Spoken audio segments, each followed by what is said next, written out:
untuk menjelaskan materinya?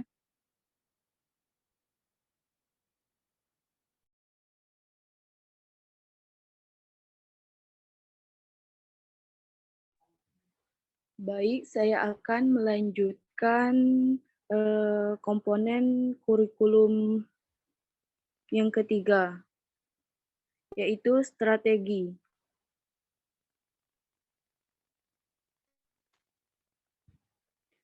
Strategi menunjukkan pada pendekatan dan metode serta peralatan mengajar yang digunakan dalam mengajar, tetapi pada hakikatnya strategi pengajaran tidak hanya terbatas pada hal itu saja. Pembicaraan strategi mengajar tidak hanya terbatas pada hal itu saja. Pembicaraan strategi mengajarkan penggambaran dari cara yang ditempuh dalam melaksanakan pengajaran, mengadakan penilaian, pelaksanaan bimbingan, dan mengatur kegiatan, baik yang secara umum berlaku maupun yang bersifat khusus dalam pengajaran. Strategi pembelajaran sangat ditentukan oleh karakteristik substansi yang akan diajarkan dan karakteristik siswanya. Tidak ada satupun strategi pembelajaran yang dapat digunakan untuk mengajarkan semua substansi pembelajaran secara sama baiknya. Dan yang keempat, komponen kurikulum organisasi. Komponen kurikulum organisasi beragamnya pandangan yang mendasari pengembangan kurikulum, munculnya terjadinya keragaman dalam mengorganisasikan kurikulum. Yang pertama, mata pembelajaran terpisah. Kurikulum terdiri dalam sejumlah mata pelajaran yang terpisah-pisah yang diajarkan sendiri-sendiri tanpa ada hubungan dengan mata pelajaran lainnya. Yang kedua, mata pembelajaran berkorelasi.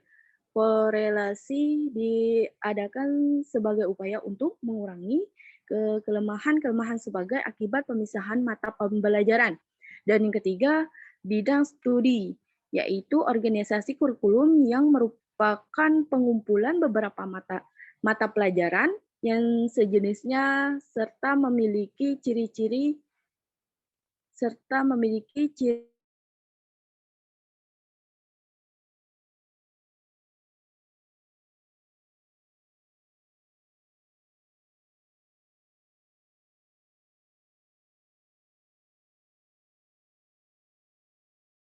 seri selanjutnya, yaitu alia.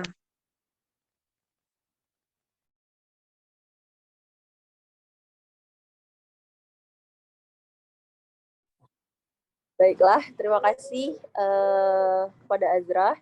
Di sini saya akan menjelaskan tentang asas. Di sini ada 4 asas dalam kurikulum. Yang pertama itu ada asas filosofi.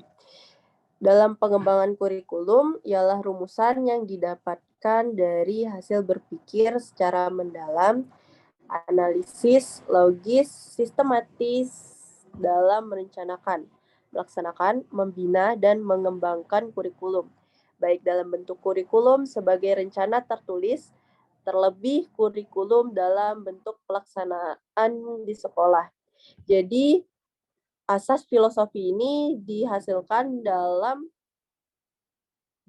pemikiran yang mendalam dengan analisa secara logis dan sistematis yang sudah direncanakan dan terlaksanakan dengan membina dan mengembangkan kurikulum tersebut. Kemudian asas psikologis. Asas psikologis juga terbagi menjadi 2 bentuk, yaitu dalam model konseptual dan informasi yang akan membangun perencanaan pendidikan, dan juga dalam model metodologi yang berisikan adaptasi untuk penelitian pendidikan.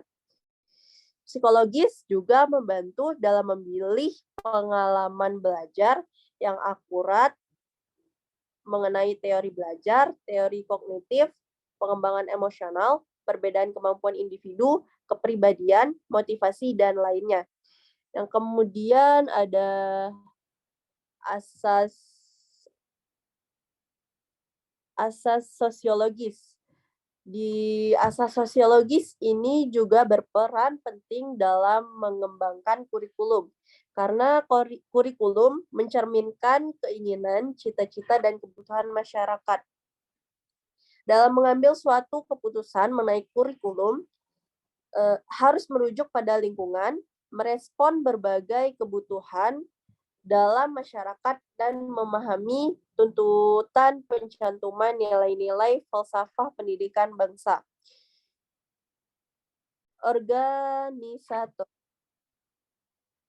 Asas organisatoris adalah asas yang berkaitan dengan organisasi kurikulum, di mana kurikulum berjalan dengan baik dalam kegiatan belajar mengajar. Itu diperlukan kerjasama yang baik antar komponen kurikulum, guna mengantar pada kesuksesan pencapaian tujuan akhir pendidikan. Kemudian akan dijelaskan ke pengamateri selanjutnya. Kepada pemateri selanjutnya, dipersilakan. Terima kasih. Baiklah, saya akan melanjutkan presentasi kelompok kami. Di sini saya akan membahas tentang prinsip dan fungsi kurikulum. Menurut Warista tahun 2012 dalam Jurnal Nasution 2017 ada 5 prinsip yang menjadi landasan pengertian pembelajaran kurikulum.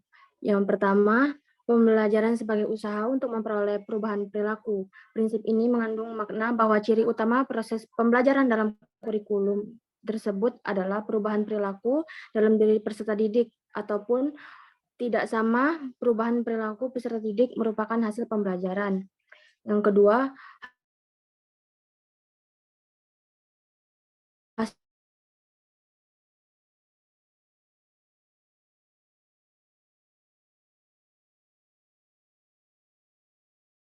hasil pembelajaran bukan hanya satu atau dua, dan dalam kurikulum merupakan suatu proses. Proses yang dimaksud adalah mengandung makna bahwa pembelajaran dalam kurikulum ini merupakan sebuah aktivitas yang berkesinambungan. Di dalam aktivitas ini terjadi adanya tahapan-tahapan aktivitas yang sistematis dan terarah. Yang keempat, proses pembelajaran akan terjadi karena adanya sesuatu yang mendorong dan adanya suatu tujuan yang akan dicapai.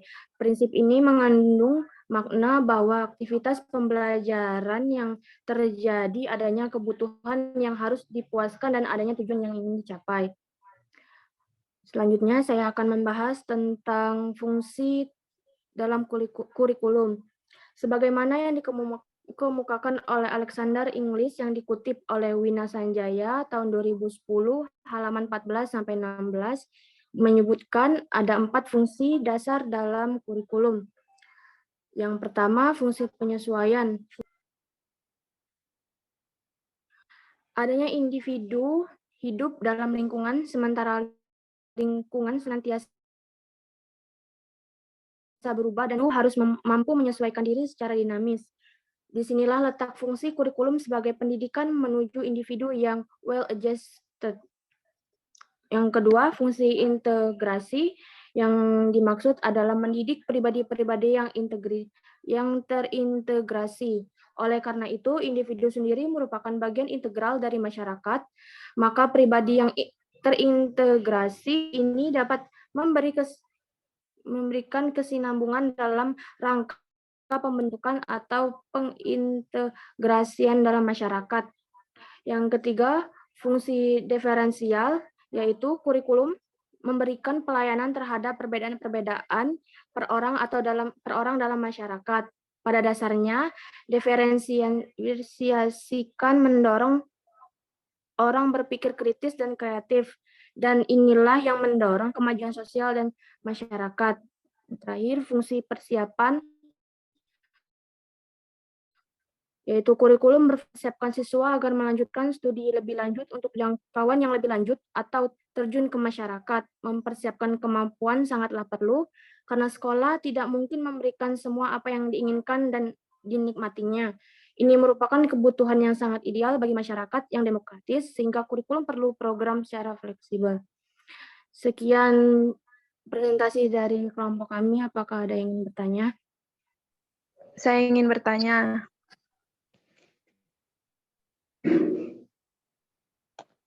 Perkenalkan, nama saya Dea Ananda dari kelompok 7. Saya ingin bertanya, mengapa kurikulum harus selalu dievaluasi dan diperbarui?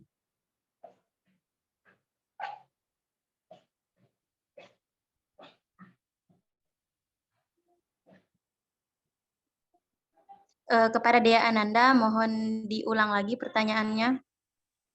Baiklah, saya ulangi. Mengapa kurikulum harus selalu dievaluasi dan diperbarui? Apakah sudah bisa didengar? Bisa. Oke. Pertanyaan dari Dea Ananda kami tampung dulu ya.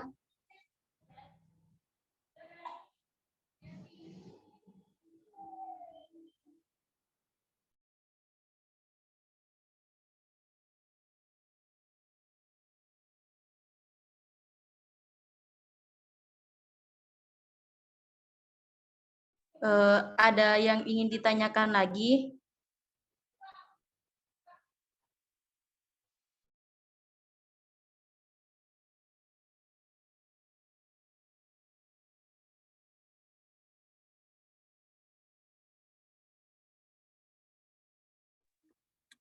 Apakah ada yang ingin bertanya lagi?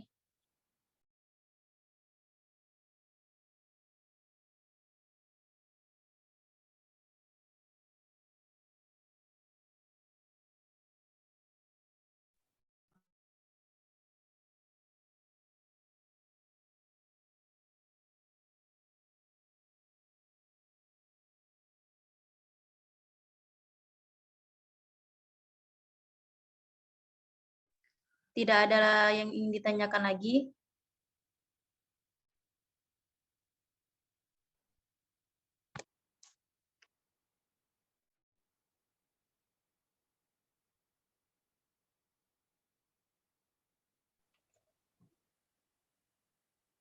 Baiklah, saya akan menjawab pertanyaan dari Dea Ananda.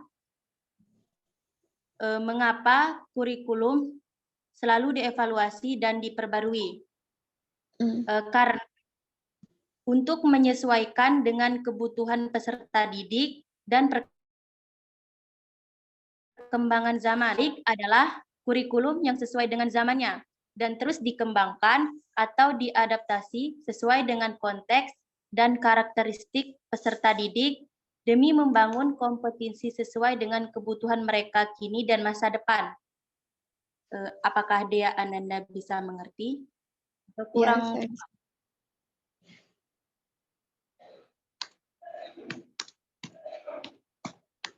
Atau ada dari kelompok lain yang ingin menyangga?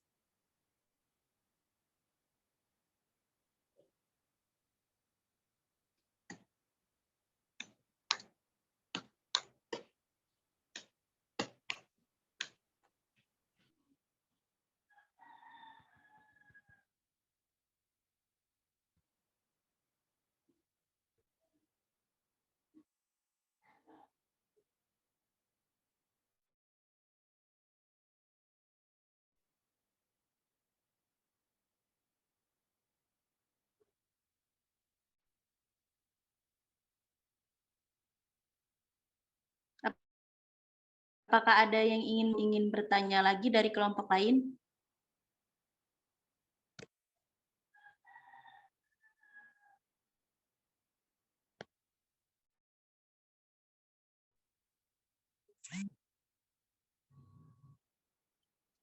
Baiklah, kalau tidak ada yang ingin bertanya ataupun menyangga dari kelompok kami, sekian dari kelompok kami. Bila ada kata-kata yang salah atau materi yang kurang dipahami, kami mohon maaf. Sekian dari kelompok kami. Wabillahi taufiq walhidayah. Wassalamualaikum warahmatullahi wabarakatuh. Waalaikumsalam warahmatullahi wabarakatuh. Terima kasih, Pera.